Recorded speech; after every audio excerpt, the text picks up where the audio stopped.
پتہ چلا میرے دوستوں، میرے بزرگوں، کہ ہر زمانے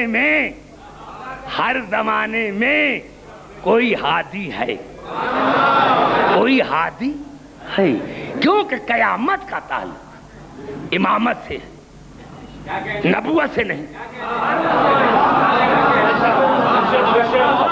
معاف کرنا میرے دوستو، قیامت کا تعلق امامت سے ہے۔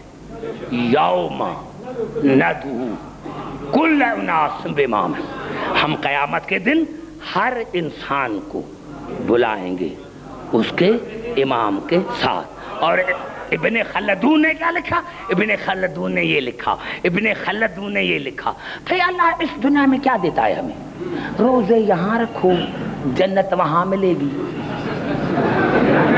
زکوٰۃ یہاں دو جنت قیامت میں ملے گی، حج یہاں کرو جنت قیامت میں ملے گی، اور قیامت کا تعلق ہے امامت سے، قیامت کا تعلق ہے امامت سے۔ میں تمام مسلمان بھائیوں کے لیے آخری جملہ کہہ کر آپ کی زحمتوں کو ختم، جتنے امام ہیں، جتنے بزرگ ہیں دنیا میں، جتنے بزرگ گزر چکے، کسی کی ایک روایت بتاؤ کہ مجھے مانو تو قیامت میں جنت دوں گا۔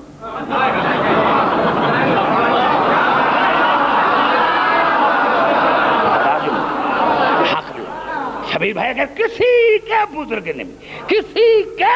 نے پھٹی ہوئی کتاب، ضعیف روایت دکھاؤ کہ کسی نے کہا ہو کہ مجھے یہاں مانو تو میں تمہیں قیامت میں چھڑاؤں گا، تمہیں جنت دوں گا، تو میں مذہب چھوڑ دوں۔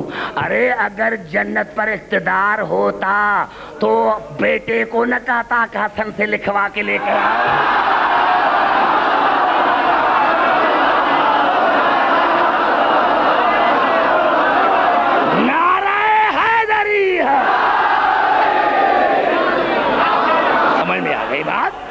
جنت پر اقتدار ہوتا، جنت پر اقتدار ہے، جنت ملے گی ان کے غلامی میں، جنت ملے گی ان کے غلامی میں۔ قبلہ صاحب مجھے علی کی عزت کی قسم، میرے تمام مسلمان بھائیوں نے اپنی کتابوں میں لکھا کہ قیامت کے دن علی مومنین کے آگے ہوگا اور تمام انبیاء اپنی اپنی امتوں کے پیچھے، علی قائد ہوگا، قائد، علی قائد، سارے نبی سائق، علی مومنین کے آگے، علی مومنین کے آگے ہوگا اور تمام انبیاء اپنی امتوں کے پیچھے ہوں گے۔ ایک مرتبہ کسی نے مولا علی سے سوال کیا، مولا یہ کیا ہے؟ آپ قیامت میں مومنین کے آگے ہوں گے اور انبیاء اپنی امتوں کے پیچھے ہوں گے، کیوں؟ میرے مولا نے ہنس کر جواب دیا، قیامت میں انبیاء کو اپنی امت پر یقین نہیں ہوگا کہ کہیں یہیں بھی چھوڑ کر بھاگ نہ جائیں۔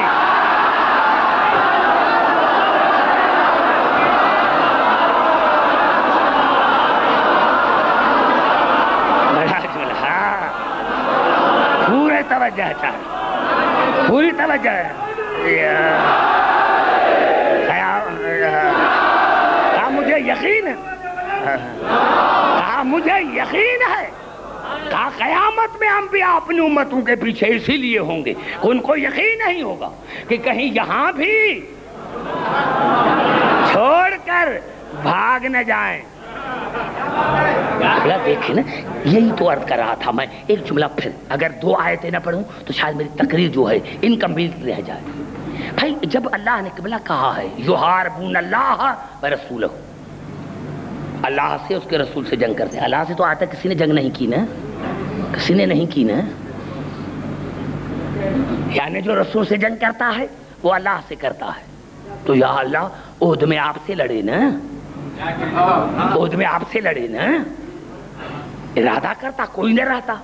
اللہ نے کہا عبداللہ کی میں نے پیدا کیا ہے امتحان کے لیے، اگر میں آنے سے پہلے دشمنوں کو ختم کر دیتا تو مسلمان گھر میں آ کر اپنی بیویوں کو کہتے لڑنے کا موقع نہیں ملا۔ زبان سے بات کریں میرے پاس، لڑنے کا اگر موقع ملتا تو ہم لڑتے۔ تو اللہ نے یہ آیت جو ابھی میں پڑھ رہا ہوں سورۃ آل عمران کی، یہ یہ جنگ احد میں نازل ہوئی تھی، جنگ احد میں نازل ہوئی تھی. ما کان اللہ لیذر المؤمنین علی ما انتم علیہ حتی یمیز الخبیث من الطیب. اے منافقو، میں اللہ تمہیں ہرگز نہیں چھوڑوں گا جب تک جنگ احد کرا کر مومنین کو نہ بتلاؤں کہ تم میں کون ہے جو میدان جنگ میں لڑ کر طیب بنتا ہے اور کون ہے جو رسول کو چھوڑ کر خبیث بنتا ہے. کردار دکھانا ہے، کردار دکھانا ہے. دیکھنا میں نے بڑا جملہ کہا، یہ قرآن کی آیت ہے، نام نہیں ہے میرے دوستو. کسی کو سمجھنا یہی سمجھو علی تھا، کیوں نہیں وہاں خیال کیوں نہیں جاتا؟ وہاں خیال جائے نا، نام نہیں ہے خامخواہ بس میرا. جب نام نہیں ہے تو لڑتے کیوں؟ کیوں لڑتے ہو؟ اللہ نے کہا ہے منافق میں تمہیں ہرگز نہیں چھوڑوں گا، ہرگز نہیں چھوڑوں گا جب تک جنگ احد کرا کے میں اللہ مومنین کو نہ بتلا دوں کہ کون ہے تم میں جو لڑ کر طیب بنتا ہے اور کون ہے تم میں جو بھاگ کر خبیث بنتا ہے. اور جب بھاگے قرآن شاید ایک دوسرے سے پوچھنے لگے کیوں بھاگے؟ کہا وہ ابھی آیت پڑھوں گا اس لیے سمجھا رہا ہوں، تنقید کے حساب سے نہیں، آیت پڑھ رہا ہوں. بھاگے ایک دوسرے کیوں بھاگ رہے ہو؟ کہا پتہ نہیں ہے کہ آواز آ رہی قد قتل محمد رسول اللہ. جب رسول قتل ہو گئے اب ہم کیا کریں گے؟ بس یہ کہنا تھا. یا اللہ نے دوسری آیت نازل کی، لا تعتذروا، اے منافقو بہانے مت بناؤ، اے منافقو بہانے مت بناؤ. لا تعتذروا فقط کفرتم بعد ایمانکم، تم ایمان لانے کے بعد کافر ہو گئے. سمجھ میں آ گئی بات؟ پتا چلا کہ یہ اللہ امتحان لیتا ہے کردار کا. تو یہاں میرے مولا علی نے فرمایا کہ قیامت میں انبیاء سائقین اسی لیے ہوں گے کہ ان کو یقین نہیں ہوگا اپنی امتوں پر کہ کہیں یہاں بھی چھوڑ کر بھاگ نہ جائے، لیکن میں آگے اسی لیے ہوں گا کہ مجھے مومنین پر یقین ہے. سمجھنے کی کوشش کرے، مجھے مومنین پر یقین ہے کہ جنہوں نے دنیا میں مصیبتیں برداشت کر میرے نام کو نہیں چھوڑا تو آج آنکھوں سے دیکھ کر کیسے چھوڑیں گے؟ نعرہ حیدری!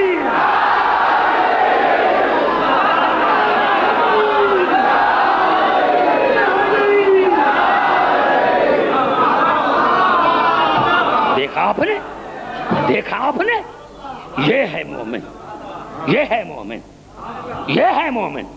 میرے دوستو یہ بزرگوں کیوں کہا ہے ماں کا بھی فرمان ہے کہ ایسی مجلس نہ پڑھو کہ مومن ان کو ڈراؤ تاکہ اللہ کی رحمت سے نا امید ہو جائے. یہ ہے بس. دیکھو حسینیت کسے کہتے ہیں جو میں نے عرض کر دی، سمجھ میں آ گئی بات؟ یہ ہے آل محمد کی محبت. ہم مرتے نہیں، مرے وہ جس کا امام مرے، مرے وہ جس کا مرشد مرے. ہم زندہ، ہم زندہ، ہم زندہ ہیں، ہم زندہ ہیں. ہمارا امام زندہ ہے، ہمارا امام زندہ ہے، ہمارا امام زندہ ہے. اور میں ایک آیت پڑھنا چاہتا ہوں تمام مسلمان بھائیوں کے لیے، تمام مسلمان بھائیوں کے لیے ایک آیت پڑھنا چاہتا ہوں، تمام مسلمان بھائیوں کے لیے ایک آیت پڑھنا چاہتا ہوں. اور یہ الفاظ ہیں سورۃ طٰہٰ. سورۃ طٰہٰ مکی سورت ہے اور اللہ نے ارشاد فرمایا قیامت کے دن کیا ہوگا؟ یوم یتبعون الداعی لا عوج لہ. اللہ نے فرمایا میرے حبیب قیامت کے دن مومن اس امام کے پیچھے ہوں گے جس امام میں کوئی عیب نہ ہوگا. اب ہے کوئی ایسا مسلمان جو بتائے کہ میرے امام میں عیب نہیں ہے؟